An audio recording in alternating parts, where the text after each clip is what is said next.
Ante las mareas de todos los días,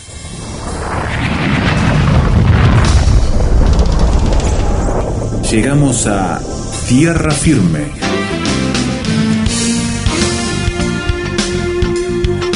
Diálogos de actualidad con Salvador de Lutri.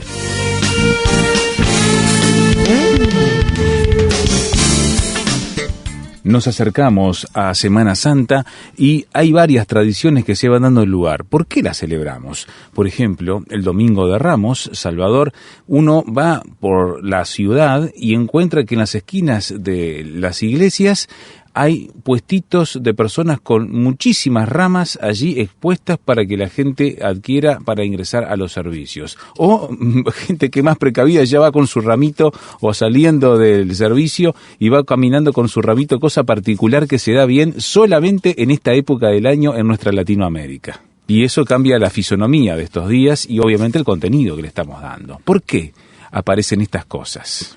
Bueno, yo creo que la entrada triunfal a Jerusalén, que es un momento exultante alrededor de Jesús, tiene que ser bien entendida dentro del contexto que hay. Y voy a dar solamente una clave en todo esto, porque la entrada triunfal esta, todos la conocemos, y todos la conocemos porque o la leímos, o la vimos en el cine, o la escuchamos a algún ministro religioso, y es una escena, sobre todo en las películas, aparentemente maravillosa, de gozo, de alegría, que inexplicablemente termina con Jesús llorando. Y yo creo que allí está el quid de la cuestión de lo que sucedió ese día, porque si todos están alegres, si todos están cantando y todos están recibiendo al Rey que viene y están cantando, ¿qué le pasa a Jesús que llora? Y yo creo que eso tendría que servirnos, miremos la historia esta como si fuera un espejo, como si nos estuviera reflejando a nosotros. 6 meses atrás, Jesús había hablado de ir a Jerusalén y de que iba a ser hostilizado. Quiere decir que se sabía que en Jerusalén las autoridades, sobre todo las autoridades religiosas, no estaban para nada contentas con que él fuera a Jerusalén. Levantó quejas frente a los discípulos porque Jesús le dijo, voy a ir, me van a crucificar. Al tercer día voy a resucitar, pero eso no lo escuchaban, escuchaban solamente lo otro. En los últimos días, Jesús hace un milagro espectacular, que es resucitar a Lázaro, ¿no? Que no fue como los demás milagros de resurrección. Hacía 4 días que estaba en la tumba. A la hija de Jairo todavía estaban en la cama. Al muchacho recién lo sacaban de la cama y lo estaban llevando al sepulcro, ¿no? Entonces, acá es un caso totalmente, el impacto de esto fue tremendo, y decide Jesús ir a la fiesta de Jerusalén. Ahora, la actitud de Jesús es otra totalmente a lo que sucedía en el pasado. ¿Por qué? Porque el año anterior, él no quiso subir a la fiesta de los tabernáculos. Y no quiso subir, y cuando subió lo hizo tarde, de incógnito, solo, luego que los discípulos ya habían ido. Ni siquiera su familia. Llegó ¿sabes? con la fiesta empezada, y ahora hace todo lo contrario. Ahora arma algo, porque dice que organiza su entrada a la ciudad, piden que vayan a Betfagé, una pequeña aldea, que busquen un burrito, y entonces sube allí. Es decir, uno nota que hay un contraste entre lo que sucedió hace poco tiempo atrás y lo que Jesús está haciendo ahora. Y entonces hay una caravana llena de alegría que agita palmas, que canta salmos, que lo acompaña, y hay un gran entusiasmo religioso en ese momento alrededor de Jesús. Es una procesión, pero una procesión triunfal. El camino por el que Jesús entró a Jerusalén pasa por un monte, lo que quiere decir que la ciudad no se ve, pero llegamos a la cima de ese monte y desde allí vemos toda la ciudad y después bajamos. Ese fue el camino que hizo la gente, ¿no? Hasta que Jesús llega y ve la ciudad, ¿no? ¿Qué es lo que la gente hace? Es conmover a toda la ciudad. Dice que toda la ciudad fue conmovida por eso, porque pasaba algo extraordinario. Hasta los apóstoles estaban exultantes, y los fariseos le piden a Jesús que haga callar a la multitud, lo que quiere decir que ya no tenían poder ellos sobre la gente, no podían decir cállense. Jesús había tomado un poco ya el protagonismo, era un desborde de alegría del pueblo frente a Jesús. ¿Qué mejor que esto, no? La multitud le está pidiendo que actúe, que los encabece, ¿no? Que los salve, ¿no? Por eso hablaban de Hosana, el que viene en el nombre del Señor. Yo digo, ¿qué es lo que pasó en el corazón de Jesús en ese momento? Vamos a mirar un poco la historia de los 3 años de ministerio de Jesús rápidamente. ¿Cómo empieza? Empieza con Jesús bautizado en el Jordán y se va al desierto y es tentado por Satanás. ¿Qué le dice? Convierte las piedras en pan. Esto es maravilloso. El que convierte las piedras en pan tiene la gente con él. Tírate del pináculo del templo. Esto es maravilloso. El que sabe hacer un buen espectáculo tiene la gente con él. Doblégate ante el poder de la riqueza. El que tiene dinero es el que manda. Okay. Yo creo que le presenta ahí 3 tentaciones, ¿no es cierto? Y 3 tentaciones tremendas, que son las tentaciones de hoy, que la vemos todos los días, ¿no? Es decir, que la gente lo que quiere no es que se le dé trabajo, sino que se le dé el pan, ¿no? Sí, sí. Un subsidio permanente. Subsidio permanente. Que el espectáculo es lo que manda, el que hace el mejor espectáculo es el que tiene mayor audiencia, que gana mucho más dinero, y por supuesto el dinero está detrás de todas las cosas. Y la respuesta de Jesús en aquel momento fue no. Es decir, rechazó esos caminos. Él está rechazando algunos caminos de acción para el Mesías, para el Hijo de Dios en el mundo. Está diciendo, no, ese no es el camino, no es el camino. Ahora dice que cuando terminó la tentación, el Evangelio dice, y cuando el diablo hubo acabado toda tentación, se apartó de él por un tiempo. Quiere decir que volvió, ¿no es cierto? Por un tiempo nada más. ¿Cuánto tiempo? ¿Lo dejó tranquilo 1 año o volvió a la semana? Esas son preguntas que no podemos contestar, claro. ¿No es cierto? ¿Por qué medios? ¿Con qué argumentos? ¿Cuáles fueron las tentaciones de Jesús? No tenemos respuesta. Lo que sabemos es que cuando Pedro lo quiso sacar del camino de la cruz, le dijo, quítate de mí, Satanás, ¿no es cierto? Quiere decir que por ahí iba. Pero más adelante, la carta a los Hebreos dice que fue tentado en todo conforme a nuestra semejanza, ¿no? El hombre, yo digo, cuando Jesús entra allí a la ciudad, ¿qué hombre no se conmovería en el lugar de Jesús? La multitud que me aclama, que le dice que confían en él, que ha logrado el liderazgo total de la gente, los fariseos diciendo, por favor, haga callar a la multitud porque ya han perdido el liderazgo. Es el momento de no defraudar a la gente. Es el momento de cumplir el objetivo que la gente le está proponiendo a Jesús. El pueblo está diciendo, Hosana. Hosana quiere decir, sálvanos ahora. Ayúdanos ahora. Bendito el que viene en el nombre del Señor. Llegó el momento. Estamos bajo la opresión romana frente a todas estas presiones. Llegó el momento. Y acá está el líder que necesitamos. Jesucristo es el líder que necesitamos. Y en ese momento de gran alegría llegan a la cima del monte. Y cuando llegan a la cima, yo creo que allí, voy a hacer un poco de imaginación, creo que allí Jesús vive una de las últimas tentaciones. Ajá. Yo creo que fue un día de gran tentación. Sí, sin duda. Tenía que ser un día de gran tentación.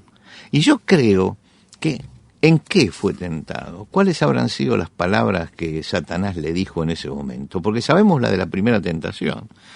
Yo digo, le habrá dicho, ¿te diste cuenta? Ninguno piensa en un reino espiritual. Ni en el pecado, ni en la paz, ni en la esperanza. Lo que están buscando esta gente es otra cosa, la gente busca que le conviertan las piedras en pan.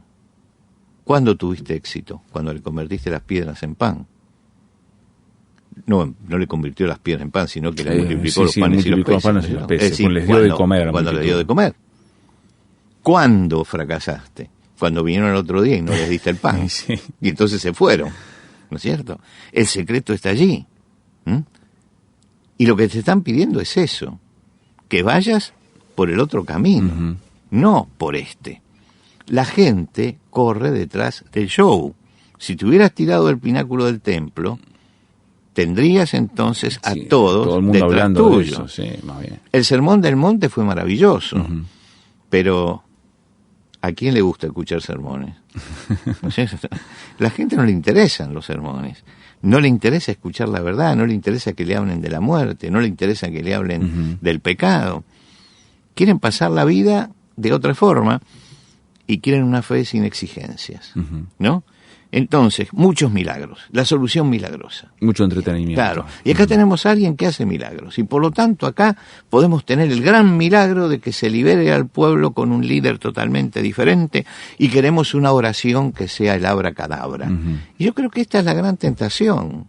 Tenés todo el poder para darle respuesta a esta gente. Tenés todo en las manos. Jesús, era el momento. Es el momento, es tu momento, es tu momento. No dejes pasar esta oportunidad. La gente te está indicando cuál es el camino. Tenés que ir, barrer a todo el mundo y quedarte con toda esta gente como centro. Y con los milagros que hiciste, ahora repetís unos cuantos de esos milagros y se acabó la opresión de los romanos, de Herodes y compañía. Si tiene todo en las manos Jesús en ese momento. Por eso yo digo que ese momento fue el momento de la gran tentación, ¿no? Llegamos acá y él había puesto su rostro para ir a Jerusalén y ahora mira a Jerusalén. Claro. Y el pueblo le está pidiendo algo. ¿Y qué hace Jesús? Jesús llora. Hacemos una pequeña pausa. Estamos mirando de frente a la Semana Santa que ya llega para recordarla, para celebrarla, y esto ocurría como preámbulo entonces de todo lo que vendría después. Seguimos mirando enseguida por qué Jesús lloró ante una oportunidad única que tuvo en sus manos.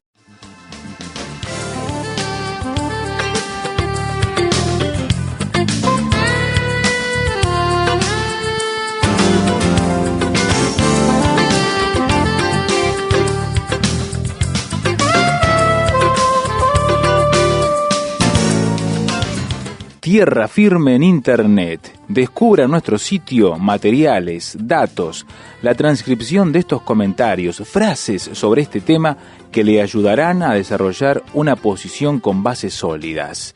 Visítenos en www.tierrafirmertm.org www.tierrafirmertm.org. Tierra Firme es una producción de Radio Transmundial.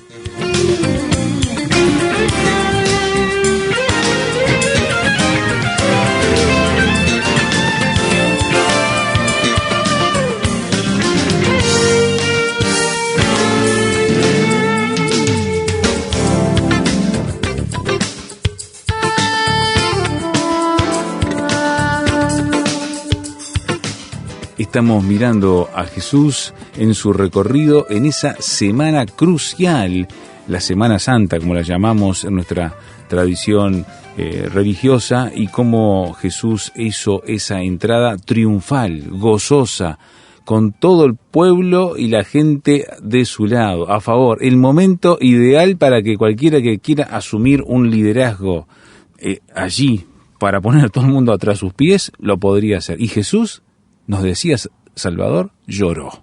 Sí. Lloró. Bueno, indudablemente las palabras con las que fue tentado en ese momento no las tenemos la Biblia, pero podemos imaginarla. Jesús les habló de la verdad y les va a hablar de la verdad, del pecado, de la necesidad de seguir un camino recto, de la ética, de edificar sólidamente la vida. ¿Cómo terminó el Sermón del Monte? Hablándole de los fundamentos que uno tiene que tener en la vida, de la bondad y del amor. Pero la realidad es que a ese pueblo no le interesaba ni el pecado, ni la rectitud, ni la bondad. La gente necesita líderes, busca líderes que le solucionen problemas. Y que le solucionen los problemas de hoy, ¿no es cierto? Aunque sean corruptos o mentirosos, no interesa. Aunque sean déspotas o lo que sea, pero le da lo mismo. Le da lo mismo. El asunto es ese tipo de líderes. Lo único que les impone respeto es el poder y la riqueza. Lo único que les impone respeto. Y entonces le levantan altares. ¿Vale la pena? Y yo creo que esta es la gran pregunta que tuvo que que tuvo que contestar Jesús, ¿no? ¿Vale la pena ir a la cruz por esta gente? ¿No? ¿Vale la pena? ¿Vale la pena por este pueblo que no entendió? ¿No? ¿Vale la pena? Claro. Jesús mira a la ciudad y mira al futuro. Y seguramente ve que menospreciarán la paz y van a elegir la guerra. Ve a los enemigos que van a asediar esa ciudad dentro de poco tiempo, que en ese cerco la van a ahogar. Ve los ríos de sangre que van a correr porque buscaron liderazgo. Ve ese templo que va a ser destruido y no va a quedar piedra sobre piedra. Ve el arado con que el enemigo va a atravesar la ciudad en el año 70, dentro de pocos años, y llora. Dice, a eso va a ir porque no conoció el tiempo en que era visitada por Dios. No conoció el tiempo. Conoció. Pero no dice nada en ese momento. Simplemente llora y baja a la colina. Y baja a la colina y entra a la ciudad. Hacia la ciudad, claro. Y recorre el templo. Está eligiendo la cruz. Eligió la cruz. En ese momento eligió la cruz. Es una historia, es un espejo de nuestra realidad en la que nos podemos mirar tranquilamente nosotros y se puede mirar nuestra sociedad. Y creo que en el comienzo de la Semana Mayor del calendario, si Jesús vuelve a mirar al mundo occidental como lo miró aquel día, volvería a llorar, y creo que vuelve a llorar sobre nosotros. Porque vamos a celebrar esta semana, porque todo el mundo la celebra, ¿no? Pero en el fondo, ¿nos interesa realmente el mensaje de Jesús? ¿Nos interesa lo que Jesús vino a decirnos? Por eso yo creo que la semana de Semana Santa tiene que ser una semana de reflexión. Nosotros conocemos a nuestra sociedad y sabemos dónde va, pero conocemos a Cristo y lo que Cristo quiere hacer por nosotros. Yo creo que todos nosotros, frente a el tema de esta semana, tenemos que pararnos y preguntarnos cuál es nuestra relación con ese Cristo y qué queremos de Cristo. Porque hay mucha gente que sigue a Cristo simplemente porque cree que seguir a Cristo es tener un recurso más mágico en la vida para seguir adelante. ¿Por qué? Porque dice, mire, Cristo lo va a sanar, Cristo le va a dar riqueza, Cristo lo va a prosperar. Ahora, no se habla del tema espiritual, que es central. Y cuando no se habla del tema espiritual, se está falseando el Evangelio de Cristo. Se está haciendo un show también de la fe. La fe no es un show, no es un espectáculo. Se está traicionando el mensaje de Jesucristo. Y cuando se hace de la fe un show, Jesús llora porque no entendieron nada. Y cuando se hace de la fe un camino para la riqueza material, o simplemente un camino para la sanidad física y para la comodidad física, Jesús llora sobre ello, porque Él vino para algo mucho más grande. Él muere por nuestros pecados para que tengamos esperanza trascendente en nuestra vida. Y eso es lo que se está sacando en este momento del centro de la escena. Y entonces estamos en grandes hosanas y grandes movimientos como el del Domingo de Ramos, que exaltan a Jesús tratando de que Jesús le solucione el problema, que Jesús les dé riqueza, que Jesús les dé el gran espectáculo que necesitan cada fin de semana. Jesús no vino ni para darnos riqueza, ni para darnos salud, ni para darnos espectáculo. Jesús vino para otra cosa. Que después Jesús puede, con su poder, actuar en nuestra vida perfecto, pero no tenemos que ir a Jesús simplemente por eso. Tenemos que buscarlo por lo que es el mensaje central. Jesús subió a la cruz por nuestros pecados. Y lo que vamos a recordar esta semana es eso, que Cristo fue muerto por nuestros pecados. Y que el problema central del hombre es el pecado, es lo que está en el corazón del hombre, es la maldad que hay en el corazón del hombre. El mundo está lleno de maldad, no porque la maldad sea un abstracto que se está moviendo en el aire, sino que la maldad es algo bien concreto que existe en el corazón del hombre. Y lo que Jesús viene a hacer es entrar al corazón del hombre para cambiarlo, y por eso paga el precio del pecado, y eso es lo que nos olvidamos. Nos olvidamos, ¿por qué? Porque no es un mensaje popular, no es un mensaje popular. Lo que queremos es el espectáculo, lo que queremos es todo eso, otro, ¿no? es lo que atrae gente, Sí, sí. es lo que crea liderazgos, ¿no es cierto? Creo que esta semana tenemos que pensar cuál es el mensaje de Jesús para nuestra vida. Si uno es cristiano, tiene que decir, Señor, como cristiano, ¿estoy haciendo yo lo posible para vivir como cristiano todos los días? Uh-huh. ¿Entendí yo el mensaje? ¿Estoy viviendo como un cristiano? ¿Estoy dando testimonio con mi vida de que soy un cristiano? Es decir, testimonio significa, estoy viviendo en tal forma que sin que yo hable la gente se da cuenta que soy diferente porque soy un cristiano. Si no sucede esto, entonces hay que cuestionarse el cristianismo. A lo mejor nuestro cristianismo está hecho simplemente de ritos, de ceremonias y no de un cambio poderoso de vida hecho por Dios en nuestro corazón. Que esta semana sea una semana de reflexión para todos y que cada uno de nosotros nos podamos acercar hasta Jesucristo para decir, Señor, aquí estoy y vengo para analizar mi propia vida frente a la cruz. ¿Qué es lo que tengo que hacer? Uh-huh. Y Jesús es muy claro acerca de lo que tenemos que hacer. Tiene que haber un arrepentimiento personal, individual de cada uno y una búsqueda de acercarnos a Dios y de vivir realmente como cristianos. Y creo que esa es la reflexión que hay que hacer esta Semana Santa.